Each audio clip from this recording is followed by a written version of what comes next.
오늘 이 한 시간에는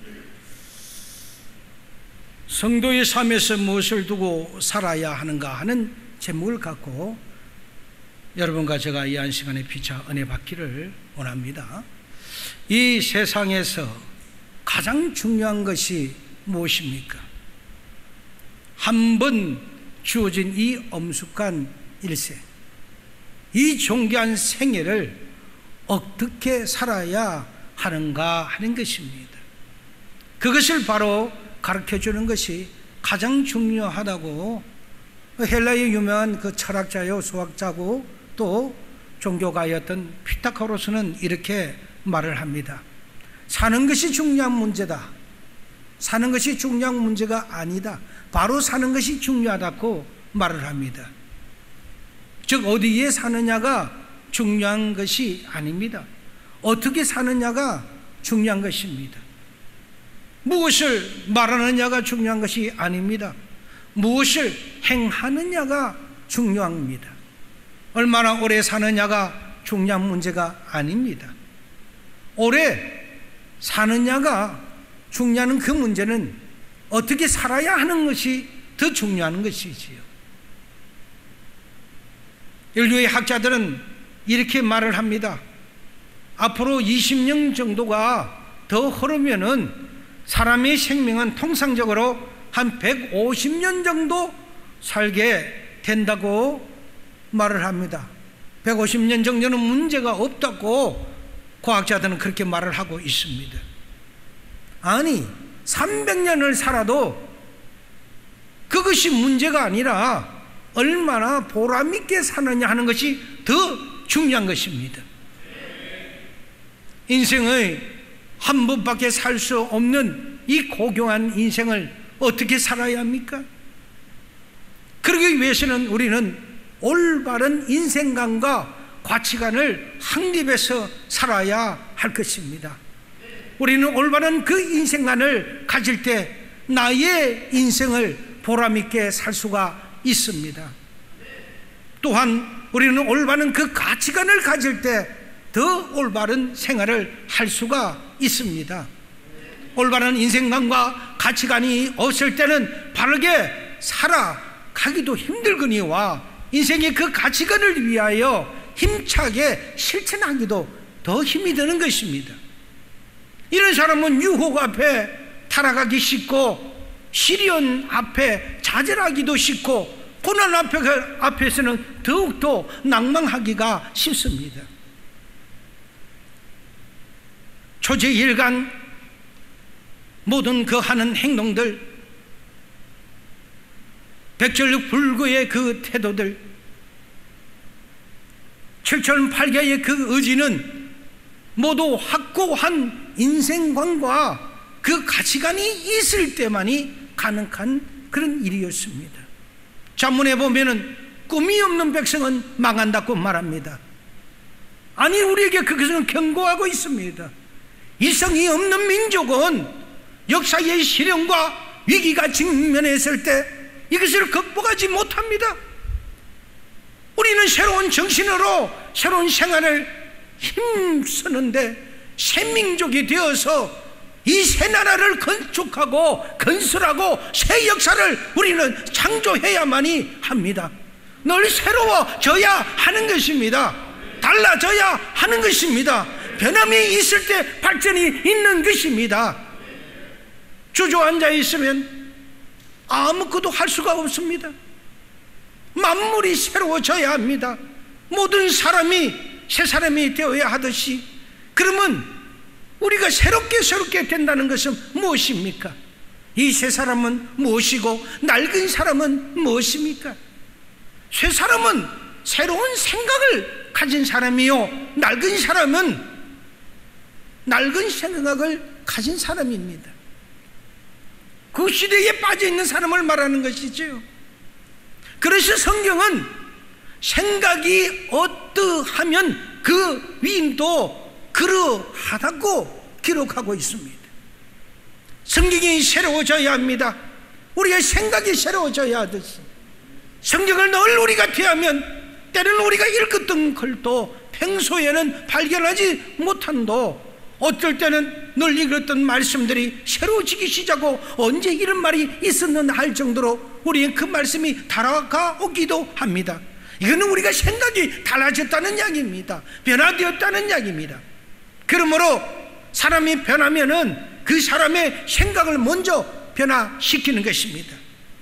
가끔 외국에 가보면 문명한 세상에 살면서도 한 20년, 30년 전 가졌던 내 생각을 그대로 가지고 사시는 분들을 만날 수가 있습니다.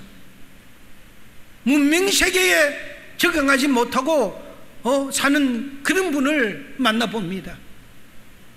외국에서 난 사람을 우리는 흔히 이세력으로 표현을 하는데, 말은 외국어를 표현하면서도 생각은 1세대와 다를 바 없습니다.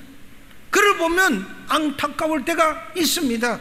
생각과 의식 또는 사상이 달라져야 모든 것은 새롭게 될 수가 있는데도 불구하고 옛 생각에 갇혀 있는 것 같습니다. 이것은 변함이 없습니다. 이것은 발전이 없는 것입니다. 따라서 생각이 바뀌면 사람이 반드시 바뀌게 되어 있다는 사실입니다.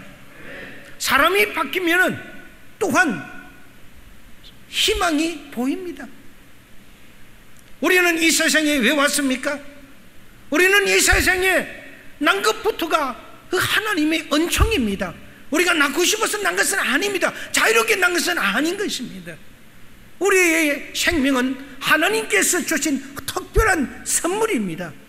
그러므로 우리는 이 생명을 한없이 아끼고 존중하고 거룩하게 여겨야 하는 것입니다.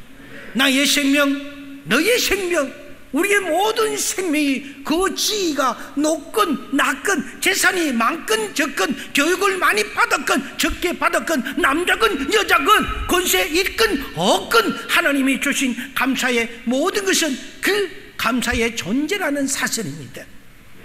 남녀의 기준을 따지지 않는다는 것입니다. 우리의 이 생명을 소중하게 여겨야 합니다.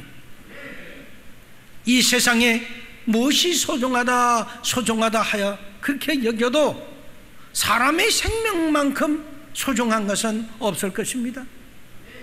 천상천하에 하나밖에 없는 존재가 바로 나의 생명이요, 그리고 또 우리의 생명입니다. 이 귀중한 생명을 우리는 어떻게 살아야 하나 하는 것은 정말 중요한 과제입니다. 그러려면 우리는 우리의 인생에 대하여 어떤 태도를 가지고 살아야 합니까? 첫째, 긍정적이고 창조적인 생명관을 가지고 살아야 합니다. 내 생명이 이 세상에 태어난 것을 하나님의 축복으로 감사 속에 받아들이고 나의 지혜와 정성과 능력을 다하여 성실하게 살아가야 합니다. 주님께서 분명히 말씀하셨습니다. 마태복음 16장 26절에 보니 사람이 만일 온 천하를 얻고도 제 목숨을 잃으면 무엇이 유익하리요? 사람이 무엇을 주고 제 목숨과 바꾸겠느냐라고 말씀합니다. 내가 온 천하를 손에 쥔다고 해도 내 생명을 잃어버리면 아무런 가치도 없다는 말이지요. 이 세상에 우리의 생명과 바꿀 것은 아무것도 없습니다. 온 천하라도 우리의 생명에 비하면 아무것도 아닌 것입니다.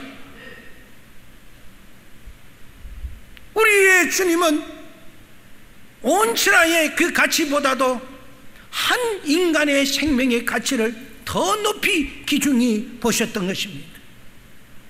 우리 인간의 생명은 무한한 잠재력과 놀라운 가능성을 가지고 있습니다. 그러므로 우리는 신분과 재능과 소질 등은 하나님께로부터 받은 그 은사를 최대한 키우고 개발하고 발전시켜 나가야 합니다. 예수님의 비유에서 보면은 5달란트 비유를 여러분들은 너무나도 잘 알고 계십니다. 5달란트 받은 사람, 2달란트 받은 사람은 장사를 해서 많이 갑줄로 남겼습니다. 그러나 1달란트 받았던 사람은 후환이 두려워서 이걸 잃어버리면 어떻게 하느냐 하는 그런 뜻에서 그 한 달 받았던 사람은 땅에 깊숙이 묻어두었습니다.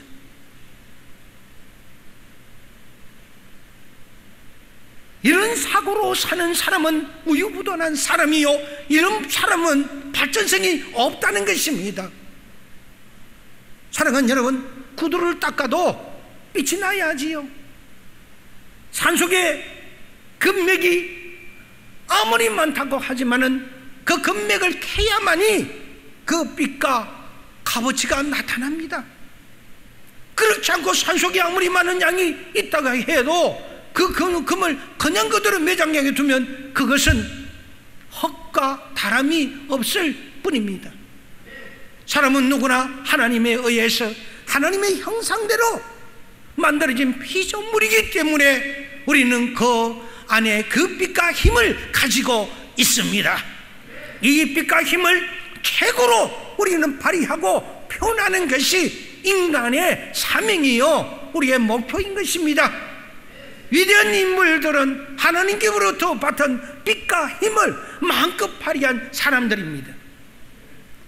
땅에 떨어진 씨앗이 아름답게 꽃이 피고 또는 풍성한 열매를 맺도록 하려면은 부지런히 물을 줄 때는 물을 줘야 하고요, 걸음을 줄 때는 걸음을 줘야 하고요, 또 때로는 벌레도 잡아줘야 하고, 그런 정성을 다하여 돌보아야 그런 아름답게 가꾸어지는 것입니다. 저절로 풍성한 열매가 맺어지는 것은 없다는 것입니다. 하나님이 주신 은사도 마찬가지입니다. 아무리 비범한 재주도 내버려 두면 녹이 쓸어버립니다. 우리는 우리에게 주어진 이 재능과 소질을 쉬지 않고 부지런히 닦아서 하나님 앞에 영광을 올려 드려야 하는 것입니다. 인생에서 가장 중요한 것은 은사 개발일 것입니다.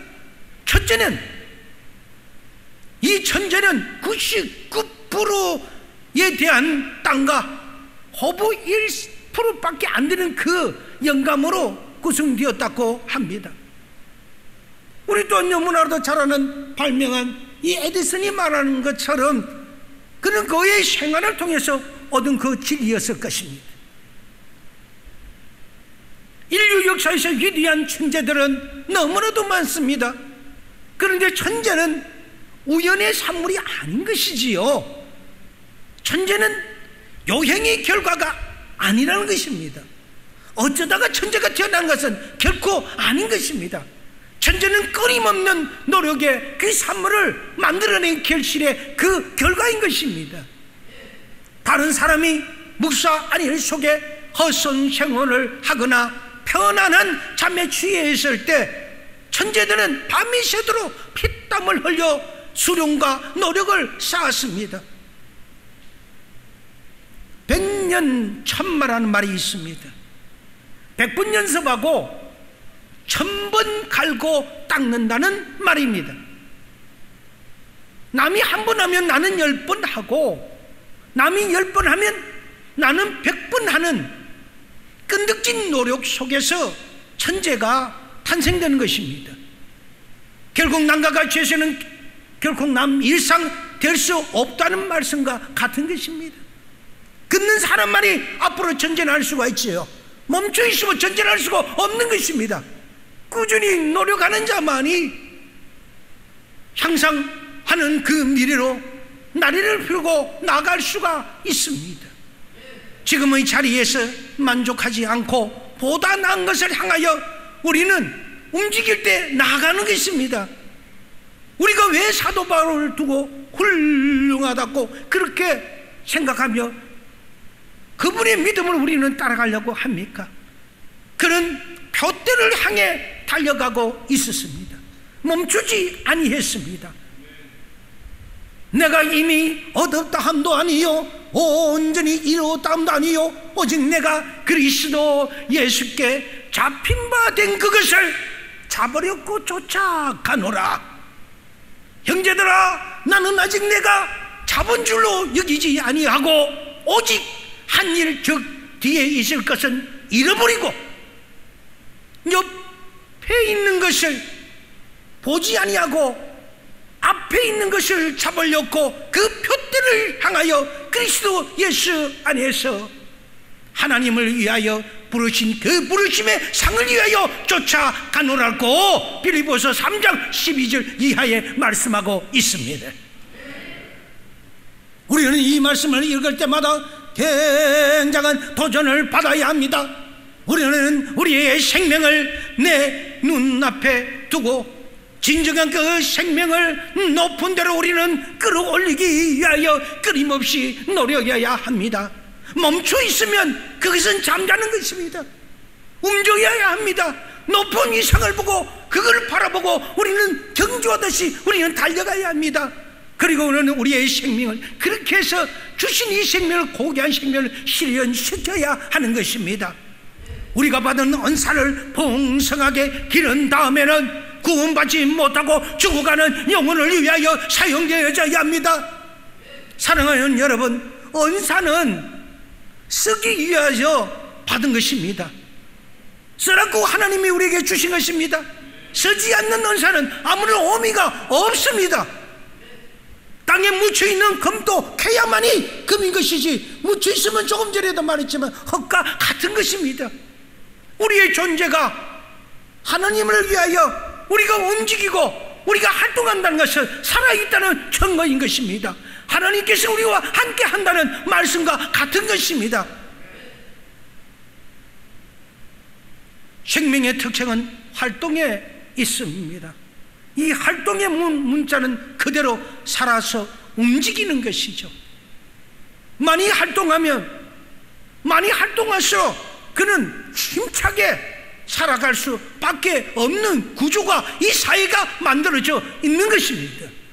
적게 활동하면 적게 활동할수록 그는 적게 쓰임받을 수밖에 없는 것이고, 활동의 그 정도가 우리의 모든 성도를 결정하게 만들어 줍니다.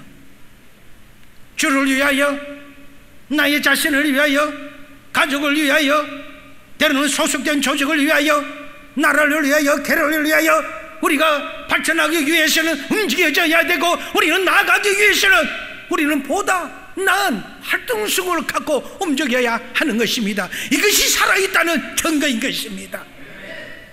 살아있는 것과 죽은 것의 차이는 활동이 있었느냐 없었느냐에 따라 내 영혼이 살았느냐 죽었느냐와 같은 것입니다. 복음 전함을 얼마나 전했느냐, 주님 나라를 위하여 얼마나 헌신했느냐 못했느냐와 같은 것이지요. 생명이 있다면 힘차게 복음도 전해야 되고 힘차게 범사를 위하여 활동해야 됩니다. 나아가야 됩니다. 우리는 일하기 위해서 이 세상에 태어났습니다. 태초의 아담과 하와 이후에 우리는 열심히 노력하고 땀 흘려야만이 그 속으로 인하여 우리는 소산물을 먹을지니라고 말씀했기 때문입니다. 게으른 자는 활동하지 않는 것입니다. 그저는 발전이 없는 것입니다. 활동이 전혀 없는 인생은 죽은 영혼임을 맹심하셔야 합니다. 그러므로 어떤 이가 말한 것처럼 인생은 창조적 자기 편이라고 합니다. 모든 사람은 저마다 빛이 있고 또는 향기가 있고 개성이 있고, 그리고 하나님 앞에 드리는 찬양이 있고, 저마다 이 하나님한테 받은 언사가 있습니다. 이것을 마음껏 표현하고 발휘하고 살아가는데, 우리의 그 인생의 가치를 두고 살아가는 그것이 바로 우리에게 제일 간 그런 목표를 두고 살아가시는 그런 여러분이 되시기를 바랍니다. 둘째, 자기를 창조적으로 표현하는데 인생을 가치를 두고 살아가야 합니다. 시인은 시를 쓸 때 삶의 기쁨을 느낀다고 합니다. 웬일일까요? 시를 쓰는 것이 시인이 창조적인 자기 표현이기 때문인 것입니다. 성악가는 노래를 유창하게 부를 때 생의 그 즐거움을 느낍니다. 화가는 그림을 그릴 때 살아가는 그 보람을 느낍니다. 학자는 학문을 연구할 때 행복함을 느낍니다. 등산가는 산에 오를 때 그 정상에 올라갈 때 가장 즐거운 그런 만족감을 느낀다고 합니다. 운동선수는 운동을 열중할 때 가장 기쁨을 느낀다고 합니다. 그들이 왜 기쁠까요? 모두가 창조적 자기의 표현을 하기 때문입니다. 하나님은 우리에게 생명을 주셨습니다. 우리에게 건강도 주셨습니다. 우리에게 은사도 주셨습니다. 가정도 주셨습니다. 자녀도 주셨습니다. 우리에게 행복도 주셨습니다. 때로는 우리의 즐거움도 주시고 계십니다. 사도 바울도 그렇게 살았습니다. 그의 말년에 쓴 편지는 디모데 후서의 4장 6절에 이하에 보면 믿음의 아들인 그 디모데에게 그의 살아온 그 일생을 잠깐 돌이켜보면서 한 말을 이렇게 기록하고 있습니다. 전제와 같이 내가 벌써 부어지고 나의 떠날 시간이 가까웠도다. 나는 선한 싸움을 싸우고 나의 달려갈 길을 마치고 믿음을 지켰으니 이제 후로는 나를 위하여 어이의 면류관이 예비되었더라고. 그렇게 고백하고 있습니다. 아멘입니까? 아멘입니까? 인생의 그 개성가가 그 바울의 통해서 흘러나오는 그 글귀에서 자신이 고백하는 데서 물씬 흘러나오지 않습니까? 하늘로 우리가 바라볼 때 전혀 부끄러움 한 점 없이 우리는 하나님 앞에 다가가야 합니다. 우리는 그렇게 살아가야 됩니다. 아니 그렇게 살았는가를 늘 우리는 저울에 올려놓고 나의 자신을 저울질 해봐야 하는 것입니다. 나는 하늘을 봐 부끄러움 한 점 없이 살았던가 하는 것입니다. 사도 바울은 그는 전력 투구의 자세로 인생을 살았습니다. 야구 시합을 할 때 투수는 스트라이크를 넣기 위하여 또 승리의 그 영광을 얻기 위하여 공 하나를 던질 때마다 온 지혜와 온 정성과 온 능력과 온 기술을 다 집중하여 던집니다. 이것을 전력투구라고 합니다. 인생은 전력투구의 정신으로 살아갈 때 우리는 주 하나님, 여호와 하나님으로부터 인정받을 수가 있는 것입니다. 세상으로부터 인정이 아니라 하늘 아버지로부터 먼저 인정받아야 이 세상을 이길 수가 있습니다. 세상을 이긴 사람을 우리는 성공한 사람이라고 하지 않습니까? 대체적으로 사회에 큰 일을 한 사람은 모두가 전력투구한 사람입니다. 위대한 승리는 성명받고 세상 일이나 주님 나라 일이나 전력투구를 위해 나아갔을 때 승리했다는 것을 기억하시기를 바랍니다. 셋째입니다. 인생을 살아가는 데는 부정적인 자세와 긍정적인 자세가 있지요. 먼저 부정적인 자세를 보면은 이 부정적으로 사는 사람은 자기를 먼저 부정적으로 여겨집니다. 남이 그렇게 하지 않는데 자기가 그렇게 여긴다는 것입니다. 내가 나를 마이너스의 측면에 갖다 놓는 것입니다.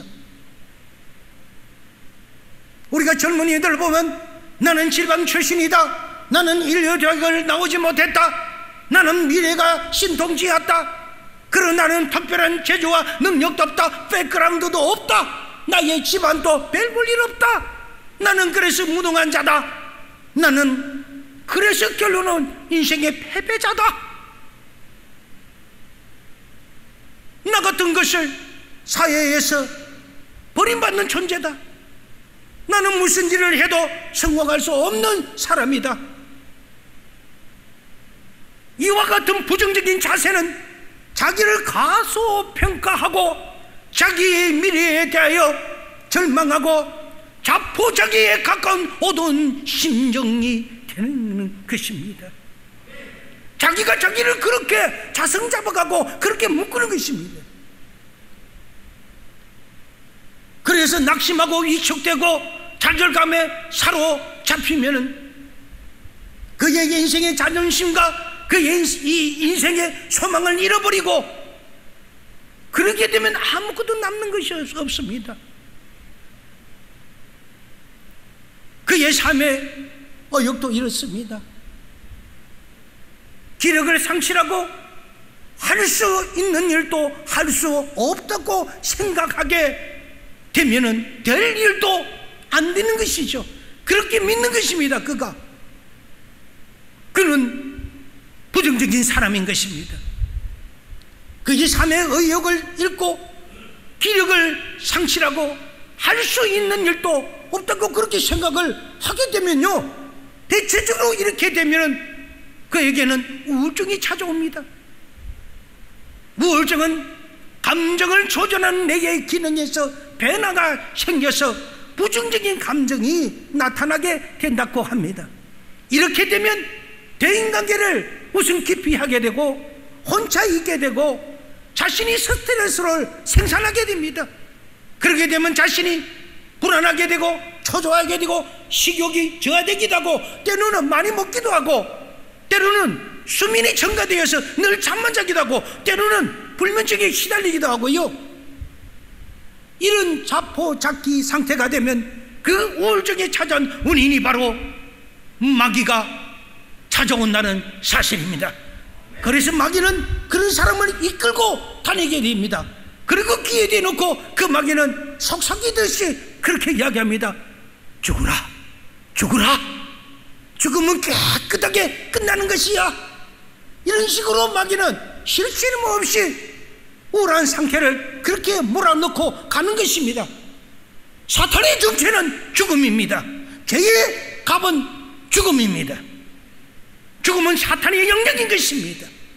이 죽음으로 밀어넣어서 만약에 자살하게 되면 회개도 하지 못하게 만들어서 자기 스스로를 자기가 살인했기 때문에 회개도 하지 못하고 자기가 죽게 되는 결과가 되기 때문에 그것은 보지 않아도 지옥행인 것입니다. 자살은 죽는 데서 끝나는 게 아닙니다. 자기 스스로를 살인했는데 언제 자기가 회개하게 됩니까? 사탄은 이처럼 우리를 속이고 사탄은 이처럼 우울증을 통해 우리를 끌고 다니는 것입니다. 자기 자신을 살인죄로 만들어서 해결 기회까지도 잃어버리게 만들고 그렇게 해서 지옥행으로 보내는 것, 우리는 할 수만 있다면 막아야 합니다. 아니 막아집니다. 믿음으로 사탄을 물리치고 대적 기도를 하면은 반드시 사탄은 예수 그리스도의 이름 앞에 무릎 꿇고 끝나는 것입니다. 떠나가는 것입니다. 늘 그런 대적 기도를 해야 합니다. 그런 내리 속에서 부정적인 사고가 돌아왔을 때는 적시로 사탄을 쫓아야 합니다. 내가 나사렛 예수 그리스도의 이름으로 명하노니 너는 그 추악한 귀신아 내 속에서 부정적인 생각을 심어주고 부정적인 생각을 생산하게 만드는 귀신아, 이 시간 예수 그리스도의 이름으로 명하노니 떠나갈지어다, 떠나갈지어다. 이렇게 예수 그리스도의 이름으로 명하면 사탄은 떠나가는 겁니다. 그리고 곧 이어서 하나님 아버지 저를 불쌍히 여기시고 제 생각을 고쳐주세요, 긍정적으로 만들어주세요. 이것이 믿는 자의 자세입니다. 긍정적으로 사는 사람은 자신을 모든 것을 긍정적으로 바라봅니다. 내가 나를 그런 플러스의 측면에서 바라봅니다. 나는 하나님의 지음을 받은 소중한 사람이다. 주님께서 내게 능력 주시면 무엇이든지 할 수가 있다. 내게 능력 주신 자 안에서 내가 모든 일을 할 수 있느니라고 빌립보서 4장 14절에 주신 말씀처럼 늘 그 말씀을 갖고 도전적으로 받아들이며 그 말씀을 마음팔에 맹표를 새기며 살아가는 자가, 그 자가 바로 긍정적인 사람인 것입니다. 하나님을 믿고 그 안에 있으면 세상을 살아가면서 겪는 어떤 문제라도 자기가 꿈꾸는 대로 이루어질 수 있다는 말씀입니다. 그런데 여기에 우리는 분명한 사실을 알고 가야 합니다. 이 말씀의 주결 전체를 보면 그렇지만은, 그렇다면 과연 이 말씀이 그런 뜻으로만 맞을까요? 하지만 이 말씀에는 대전제가 숨어져 있다는 것입니다. 그것은 바로 내게 능력 주시는 자 안에서라는 대전제가 깔려 있습니다. 내게 능력 주시는 자는 누굽니까? 할렐루야. 그분은 하나밖에 계시지 않는 우리 하나님이 있습니다. 그분 안에 있을 때만이, 따라서 그분 밖에서는 아무것도 할 수 없다는 그런 역설적인 해석이 가능한 것입니다. 그러나 이것은 개변이 분명히 아닙니다. 이 말씀에서 모든 것은 할 수 있다, 전제가 깔려 있기 때문에 내가 하나님 안에서 있을 때 모든 것은 할 수 있다는 것입니다. 따라서 이 말씀은 역설적으로 우리의 이 모든 것이 하나님 안에 있을 때마다 너희가 모든 것을 할 수 있다, 불가능이 없다는 것을 전제 조건으로 되어 있는 말씀임을 이 시간 기억해야 합니다. 내 생각과 삶의 모든 것이 내게 능력 주시는 그분 안에 있으면 나는 모든 것을 할 수 있다는 그런 이야기입니다. 따라서 내게 능력 주신 자 안에서 내가 모든 것을 할 수 있다는 것은 나에게 절망이나 불가능은 없다는 사실입니다. 이와 같은 삶의 긍정적인 자세는 오직 주님 안에 있을 때만이 가능한 것입니다. 주를 떠나서는 아무것도 할 수가 없는 것입니다. 어떤 것도 할 수 없다는 것을 알고 주님 믿음 안에서 우리는 긍정적인 삶을 갖고 살아가야 합니다. 예수님 믿음 안에서 살기를 바랍니다. 예수님 안에서 거하기를 바랍니다. 그래서 승리하는 그런 저와 여러분이 되기를 바랍니다. 이런 믿음이 사람에게는 낙심이나 위축감이나 좌절감이나 같은 것은 아예 찾아볼 수가 없지요.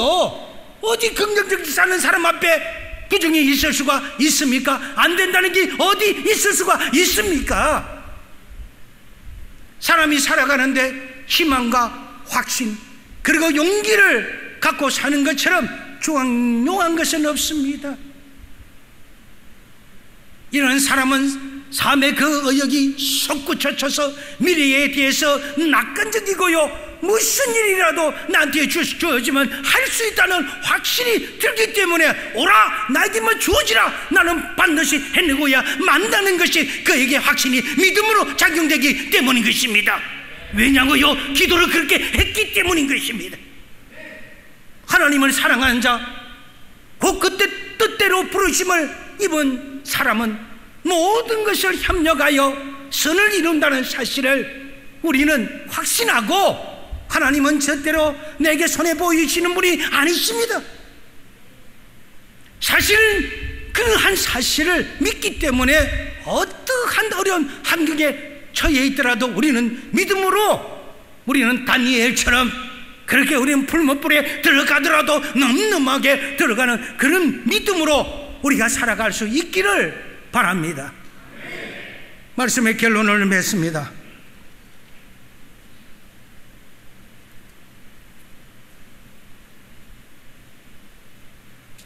오늘날 세계적으로 패권 국가인 미국의 그 번영과 부강의 상징이 되고 또 세계를 지도하는 위치에 서게 된 것은 절대로 그것이 우연이 아닙니다. 사람도 그렇거니와 미국 국민에게는 청교도적 개척적인 그런 인생관이 깊이 그런 DNA가 숨어 있는 것입니다. 그러나 남아메리카를 한번 보십시오. 그 나라는 비옥합니다. 자원도 많습니다.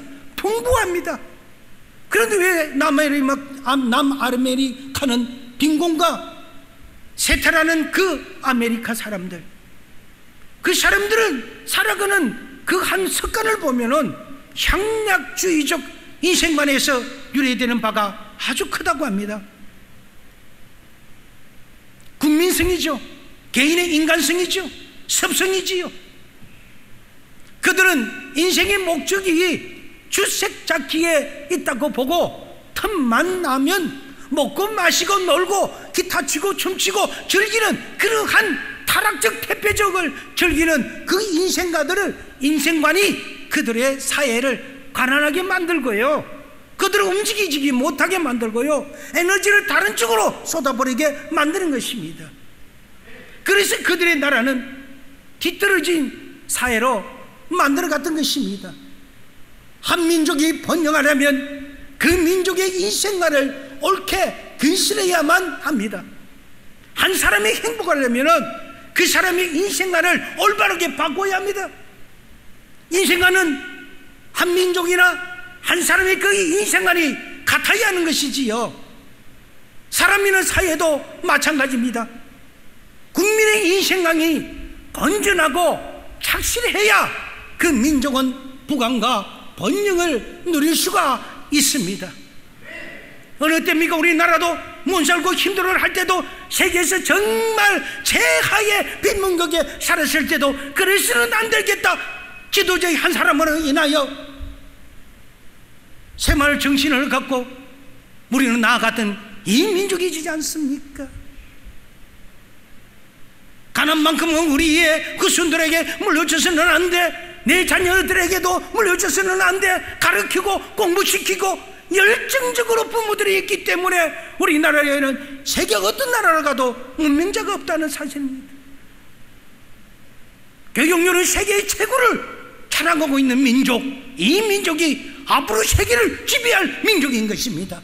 우리에게는 자원도 없습니다. 그러나 우리에게는 하나님이 계시고 우리에는 정말 미친 거 아무것도 없어도 이처럼 세계의 G7 국가가 될 수 있었다는 것은 그것은 우연히 된 것이 아니라는 사실을 우리는 알아야 합니다. 영국의 경제학자 아담 스미스는 그렇게 이야기합니다. 국부론에 대하여 스위스의 서학자가 국빈론을 이렇게 썼다고 합니다. 그는 이 책에서 아시아의 그 빈곤은 자원이나 자본이 부족해서 기인된 것이 아니라 이 지의 주인의 그 불합리한 생활태도와 그들의 습관적인 사회 제도에 있다고 표현합니다. 우리 이것이 이 말씀을 귀담아 들어야 될 말이라고 봅니다. 아시아가 가난하게 될 결정적인 요인은 주민들의 의식 구조와 정신 자세와 인생관이 어딘가 뭔가 잘못되었다는 것입니다. 비능률적이고 비활동적이고 비합리적이고 악을 없애고 능률과 활동과 합리적인 생활의 기쁨, 사회의 윤리를 그렇게 일으켜야 된다고 그 책은 그렇게 충고하고 있습니다. 다시 말은 우리 국민의 인생관은 우리 한 사람부터, 나부터 먼저 개조되어야 합니다. 나부터 일어나야 합니다. 그리고 나의 인생관이 바꿔져야 합니다. 그러면 인생관이 무엇입니까? 인생을 돌아보는 그런 눈인 것입니다. 우리는 어떻게 살아야 하느냐? 살아가는 그 목적과 의미와 가치가 무엇이냐는 것은, 분명한 것은 우리는 성경에서 말씀을 찾아야 합니다. 그런즉 너희가 먹든지 마시든지 무엇을 하든지 다 하나님의 영광을 위하여 하라.